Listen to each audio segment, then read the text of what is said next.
विहान जो कि पहली बार दिल्ली आया था और उसने तो अनपी जिंदगी में कभी मार्केट के दर्शन भी नहीं किया था। जाना तो दूर की बात है, वह मार्केट के अंदर भीड़दश को देखकर चौंक गया था। वह भी वैसे ही भीड़दश में एक दुकान के पास जाता है और दादी ने जो लिस्ट उसे दिया था उसे देख सभी सामान खरीद लेता है। क्यों कैसे?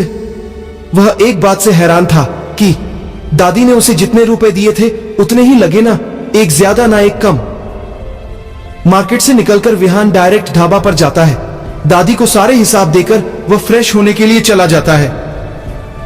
फ्रेश होकर जब वह बाहर आता है तो देखता है कि स्वाति भी जग गई है। दादी उसको नाश्ता करने के लिए बोलकर किचन के अंदर चली जाती है। शाम को फिर दादी उसको मार्केटिंग के लिए भेजती है। मार्केट से आने के बाद विहान, दादी और स्वाति तीनों एक साथ रात का खाना करते हैं और ढाबा बंद करके सोने के लिए चले जाते हैं। ऐसे ही 2 महीने कब बीत जाते हैं पता भी नहीं चलता है। ढाबे के बाहर कुछ लोगों की चिल्लाने की आवाज आती है। दोपहर का समय था। विहान दादी के साथ किचन में था। आवाज आते ही विहान बाहर गया तो देखा कि 2 हट्टे कट्टे लोग दादी को आवाज लगे रहे थे।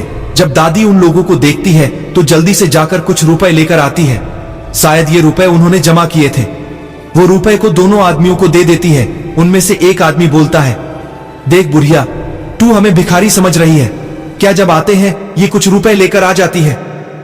आज तो ठीक है, पर अगली बार सेठ ने बोला है पूरे के पूरे रुपए चाहिए, और जोर जोर से हंसते हुए वाहगा से चले जाते हैं। विहान स्वाति की ओर देखता है तो स्वाति भी समझ जाती है और उससे बोलती है, भैया वो ढाबा के लिए दादी ने कालू सेठ से कुछ रुपए उधार लिए थे। विहान पूछता है कितने रुपए उधार लिए थे? 70 के रुपए सुनकर विहान दादी से पूछता है, और उन्हें कितने रुपए वापस करना है? दादी बोलती है, आज का देने बाद और 50 के उन्हें देना है। हम कितने दिन बाद आएंगे वो लोग? फिर विहान पूछता है। 3 महीने बाद, स्वाति ने बोला। हर 3 महीने बाद वो लोग आते हैं। रात का खाना खाने के बाद विहान सोने के लिए उसी झोपड़ी में चला जाता है। रात को सोते वक्त विहान खुद से ही बोलता है, हाँ 50 के, लेकिन अब मेरे लिए यह समुंदर जैसा लगता है। मुझे कोई काम करना ही पड़ ढेगा। सोचते सोचते ही विहान सो जाता है। आधी रात में विहान अपने में ही कुछ बड़बड़ा रहा था और उसके बंद आंखों से आंसू के कुछ बूंद गिर जाते हैं। आंसू के बूंद किसी मोती के जैसे चमक रहे थे। अगली सुबह 8 बजे रहे थे और अभी तक विहान अपने कमरे बाहर नहीं आया था। दादी स्वाति से बोलती है, जाकर विहान को देख, तो अभी तक क्यों नहीं जगा है? स्वाति जब विहान को जगाने के लिए झोपड़ी के अंदर जाती है तो देखती है कि वहां पर कोई नहीं था। पूरा झोपड़ी खाली था। जब वह पीछे जाने को होती है कि उसका ध्यान टेबल पर जाता है। टेबल के ऊपर एक लेटर और एक वॉच रखी हुई थी।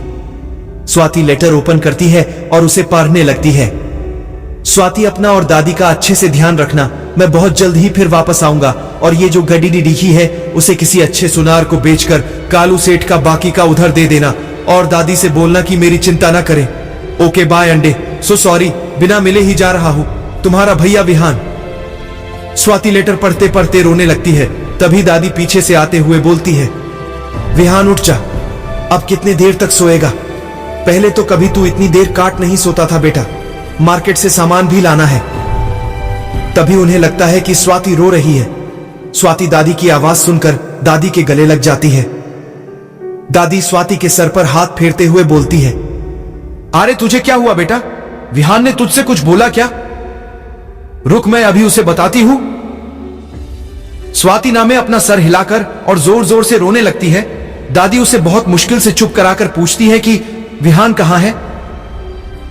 सावटी उन्हें सब बता देती है और वो घड्डी उन्हें दे देती है और बोलती है, दादी ऐसा क्यों है कि सब मुझे छोड़कर चले जाते हैं? पहले पापा, फिर मां, और एक बहुत मुश्किल एक बड़ा भाई मिला था, वो भी मुझे छोड़कर चला गया। लेकिन दादी तो उसके बात पर ध्यान ही नहीं दे रही थी।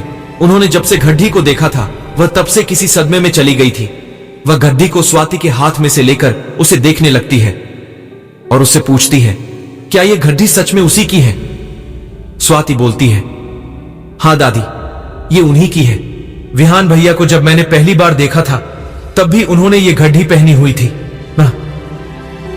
दादी स्वाति को मार्केट जाने के लिए बोलकर जल्दी से अपने कमरे में जाती है और दरवाजा बंद कर देती है। फिर एक छोटा सा तिजोरी खोलकर देखती है, उसमें भी ठीक वैसा ही लेडीज वॉच था, उसी कंपनी का जैसा विहान ने छोड़ा था।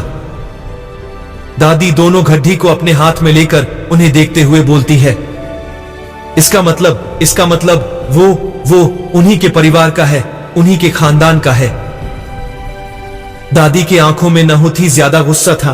फिर उन्होंने दोनों घड्डियों को उसी छोटे तिजोरी में रख बंद कर देती है।